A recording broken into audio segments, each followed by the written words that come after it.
Fala pessoal, beleza? Estamos aqui para mais uma aula de JavaScript e hoje a gente vai ver um pouco de teoria. A gente vai ver o conceito geral de JavaScript. Vou começar o slide aqui. Então, JavaScript ele é uma linguagem de programação, né, interpretada pelo navegador. O navegador pode ser o Chrome, pode ser o Firefox, o Opera, Safari, enfim, tem vários navegadores por aí. Todos eles interpretam o JavaScript. Sintaxe, características. Quais são as características do JavaScript, né? Primeiro, ela é uma linguagem do cliente, ou seja, interpretada pelo navegador. Não é como o PHP ou como o Java que é interpretado no servidor. Então, quem interpreta o JavaScript é o navegador. Inclusive, a gente vai usar o navegador bastante, vai usar o console do navegador para colocar nossas instruções JavaScript. Para quem já vem de outras linguagens, né, o JavaScript ele possui uma sintaxe muito parecida com C, com Java. Lógico, é diferente, não é a mesma coisa, mas é muito parecido. O básico para vocês trabalharem, se vocês souberem C e Java, vocês vão conseguir trabalhar com JavaScript. O JavaScript, né, assim como as outras linguagens que a gente citou aqui, né, ela é case sensitive, ou seja, interfere se você colocar um maiúsculo, minúsculo, é diferente. E no caso do ponto e vírgula, o uso é opcional, tá? Nas outras linguagens, o ponto e vírgula é obrigatório, né? A gente termina uma instrução com ponto e vírgula. No caso do JavaScript, o uso opcional do ponto e vírgula, né, para terminar uma instrução. Como é que ele sabe que terminou uma instrução?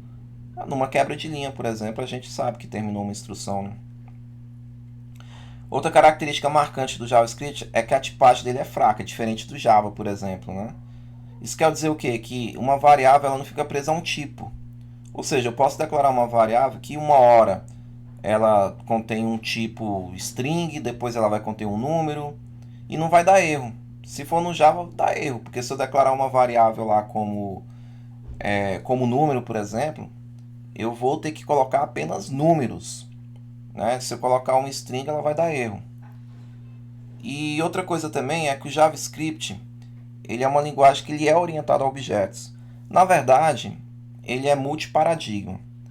Ele tanto faz uma programação orientada a objetos ou uma programação funcional, né? Ou funcional, né, ligada diretamente à função, que esse realmente é o foco dele. Mas quem trabalha com orientação a objeto consegue trabalhar também no JavaScript. Só porque a orientação do JavaScript é um pouquinho diferente, a gente vai ver depois mais na frente. Vamos lá, sintaxe básica então. Básico da sintaxe. Na prática eu já passei isso aqui, né? Então, um bloco de instrução JavaScript a gente coloca onde? No HTML.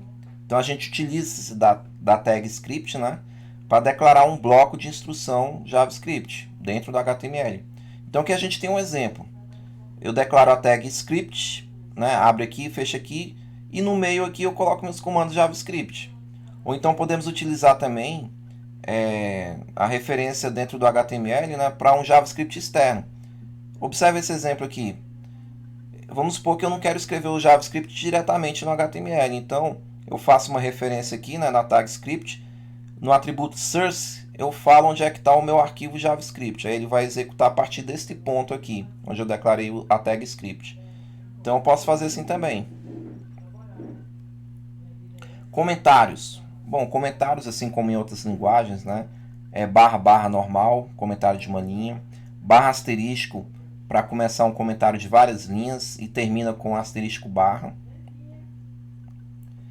Declaração de variáveis, muito parecido com outras linguagens também, né? Só porque no caso do JavaScript nós usamos essa palavra reservada aqui, o var, para declarar uma variável.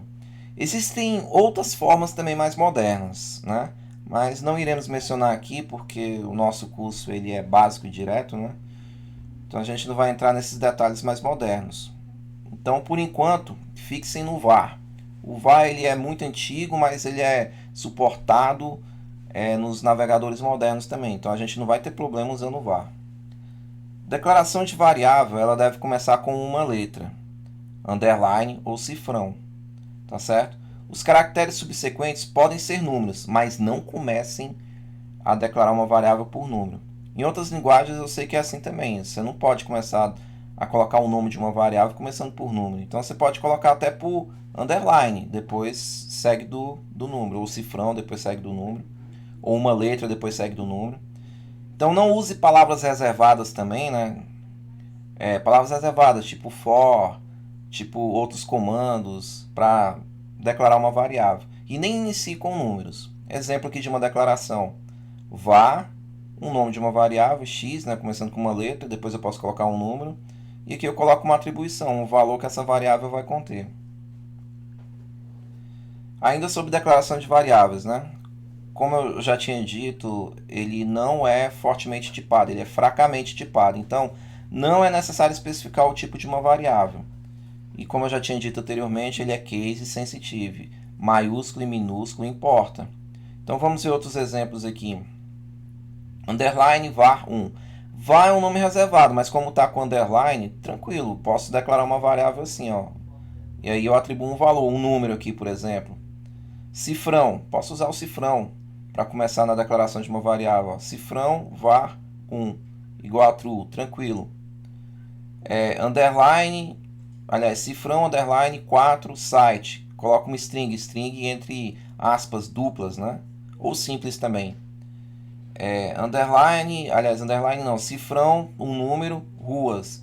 Atribuo o valor 23. Isso aqui também é válido também.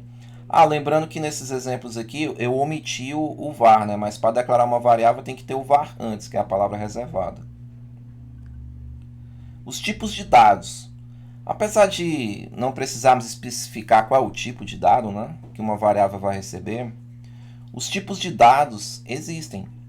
E eles são os seguintes: Boolean, ou seja, true ou false. Então, se você declarou uma variável e colocou que o valor dela é true, ou seja, automaticamente esse tipo está valendo. É um tipo da variável, se você for verificar, é Boolean, tá certo? Posso declarar uma variável e colocar um valor null. Null é um tipo também. Undefined. Undefined é parecido com null também. Posso declarar também uma variável undefined, ou seja, não definida. Numbers são os números, né? Aqui não tem separação entre int e float, né? Os números inteiros e com ponto flutuante, tudo pertence ao tipo number, tá ok? Então são os números. Então existe esse tipo. String é outro tipo, né? String são as letras, né? Os caracteres. E uma observação que a gente utiliza o mais, assim como no Java também, né? Para concatenar strings, tá certo? Então eu vou juntar uma string A, B com CD, eu uso mais para concatenar e juntar elas duas. E outro tipo também é o object, que é o objeto, né? Outro tipo de dado também, que pode ter uma variável. Ainda sobre tipos de dados. O JavaScript ele é dinamicamente tipado, ou seja, uma variável ora pode ser string, ora pode ser number, diferente do Java, que é fortemente tipado. Mesmo existindo essa dinâmica, precisamos nos atentar ao tipo, pois algumas operações podem variar dependendo do tipo utilizado. O que eu quero dizer com isso, pessoal? Observem esse exemplo aqui. Ó. Se eu for fazer 2 mais 2 aqui, essa operação, vai dar 4. Agora, se eu for fazer a string 2 com a string 2 usando mais, aqui na verdade eu estou concatenando strings, estou juntando. Então, qual vai ser o resultado disso? Vai ser 2, 2. String 2, string 2, 2, 2. Ou seja, de repente não é isso que eu quero, né? Então, tem que prestar atenção no tipo. E mais na frente a gente vai ver como converte tipo também. Embora a gente não precise declarar um tipo, tem como a gente converter para um tipo que a gente quer. Às vezes você recebe uma variável que tem um valor que é string e eu quero converter ela para number. Tem como fazer isso, a gente vai ver mais na frente. Operadores aritméticos, muito parecido com outras linguagens, tá ok? Então, é o mais, né?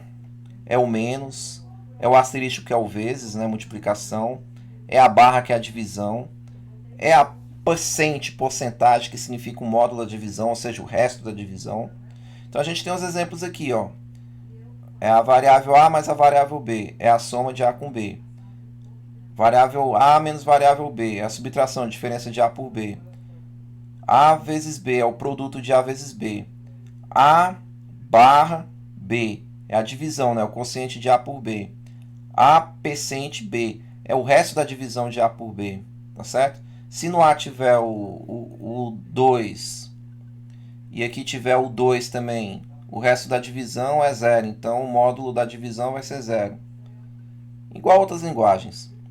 Operadores de atribuição é quando eu atribuo um valor para a variável. Exemplo aqui, ó, var.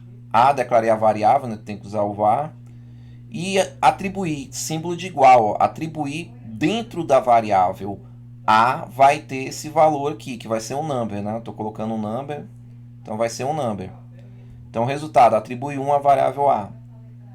Mais igual é uma forma abreviada, né? Então, declarar a variável var. Na verdade, esse var aqui, me desculpem, entendam-se como se já tivesse sido atribuída, né? Que é aí que eu vou fazer o seguinte. Aliás, como se já tivesse sido declarada. Então, esquecem esse var aqui. Seria A mais igual 2. Ou seja, eu vou acumular o valor anterior de A, ou seja, eu já tinha declarado A, e depois eu somo mais 2, tá ok? Menos igual. Eu vou acumular o valor anterior de A e subtrair de menos 1. Vezes igual. Eu vou acumular o valor anterior de A e multiplicar vezes 2. Então, tá aqui os exemplos, muito parecido com outras linguagens, tá? Muito parecido. Se vocês tiverem dificuldade para usar essa forma abreviada, usa somente essa aqui, ó, né, que é só o igual normal mesmo, sem precisar usar o mais igual, vezes igual, menos igual. Operador de comparação. Eu tenho o igual igual, né, que é o igual. Observem, se eu colocar só um igual, eu vou atribuir. É um erro comum que eu encontro por aí, né? Confundir o operador de atribuição com esse de comparação. O igual igual é para comparar, certo? Comparar se um valor é igual ao outro. Igual, igual, igual, três iguais, quer dizer o que? É idêntico. Porque aqui ele não vai comparar só o valor, ele vai comparar o valor e o tipo. Por exemplo, string 2 e 3 iguais aqui, o número 2 vai dar falso, porque são de tipos diferentes. Ele vai comparar tanto o valor quanto o tipo. Nesse caso aqui do igual igual, ele só vai comparar o valor.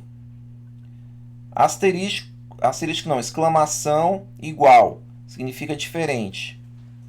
Exclamação igual igual, não idêntico. Quer dizer o quê? Nesse caso aqui, ele vai ver se é diferente tanto no valor quanto no tipo. Nesse aqui, que é só o exclamação igual, ele vai ver se é diferente só no valor. Agora esse aqui ele vai verificar se está diferente tanto no valor quanto no tipo. O símbolo de menor é menor que símbolo de maior, maior que símbolo de menor ou igual, símbolo de maior ou igual. Ou seja, o próprio símbolo já está dizendo, né, como a gente vai fazer a comparação. Operadores lógicos. Os dois E's comercial significam o E, né, que é o E inteligente. Os dois pipes, né, que são essas barras retas aqui, significa o OU, que é o OU inteligente. E o exclamação é o não, que é o negação, né, pensamento contrário. Que aqui são os operadores lógicos, assim como em outras linguagens também. Incremento e decremento.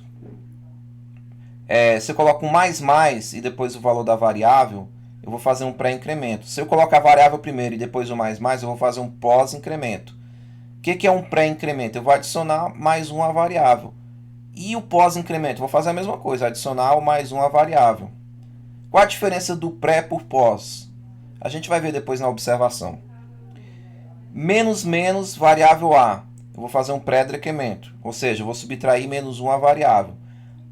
Variável, seja ela qual for, no caso aqui o A, menos menos. Eu vou fazer um pós-decremento. Ou seja, eu vou subtrair menos 1 à variável. Entendeu? Então, a gente pode observar, de outras linguagens, é a mesma ideia. Então, incremento ou decremento, a gente vai somar mais 1 ou vai diminuir de 1. E muitas vezes, tanto faz eu usar o pós ou o pré, vai dar na mesma. Só que, observe essa observação aqui, né? Muitas vezes o pré ou o pós tem o mesmo efeito, sim. A diferença ocorre quando em uma mesma linha de comando o compilador tem que decidir o que fazer primeiro. Alterar o valor da variável ou retornar o seu valor. Exemplo, quando eu estou fazendo na mesma linha, eu estou pedindo para mostrar no console, por exemplo, o valor da variável e eu estou pedindo para fazer um incremento. O que eu faço primeiro? Eu incremento e mostro o valor no console, ou eu mostro o console e depois incremento? Essa é a diferença, entendeu? Do pré para o pós. Pessoal, declaração de função. A gente declara uma função, assim como em outras linguagens, é muito parecido, utilizando a palavra reservada function. Né? E depois do function a gente faz, né? A gente sucede do nome da função, a gente coloca os parênteses com os parâmetros que se houver, né? E a gente coloca o corpo da função delimitada por chaves. Olha no exemplo aqui. Função somar, eu quero declarar essa função, o que eu faço? Coloco a palavra function, coloco o nome da função que eu quero, coloco entre parênteses os parâmetros, né? No caso aqui eu quis que tivesse dois parâmetros, A e B, ou X e Y, tanto faz. Ou então poderia ser sem parâmetro, mas no caso aqui para somar eu preciso de parâmetro, né? Então tranquilo. E o corpo da função vai ser delimitado por essas chaves, abre chaves, fecha chaves. E aqui no meio eu vou colocar toda a minha lógica, né? Meu algoritmo. Né? No caso aqui, nessa função, eu estou recebendo dois números e estou retornando, né? Return, palavra reservada, estou retornando o valor de A mais B. Tá ok? Igual a outras linguagens. Agora uma coisa que é peculiar do JavaScript. Né? No JavaScript, uma variável ela pode receber como valor uma função. Exemplo, declaro uma variável aqui chamada somar. Quando eu declaro uma variável, o que eu coloco dentro dela, pessoal? Eu coloco um número, coloco uma string, uma letra, coloco um object, coloco um boolean, coloco esses valores. Vocês já estão acostumados a mexer com isso. Mas nesse caso do JavaScript, observem, eu posso colocar uma função, posso declarar uma função. Nesse caso aqui foi uma função, só não coloquei o nome dela aqui, né? Uma função anônima. Declarei essa função a essa variável. Então, dentro dessa variável tem uma função. Então, a variável somar agora é uma função. Então, a partir desse exemplo aqui, nós podemos acionar a função assim, ó. Posso chamar aqui variável somar, que na verdade é uma função, então eu posso invocar com os parênteses e passo os parâmetros, 2 e 8.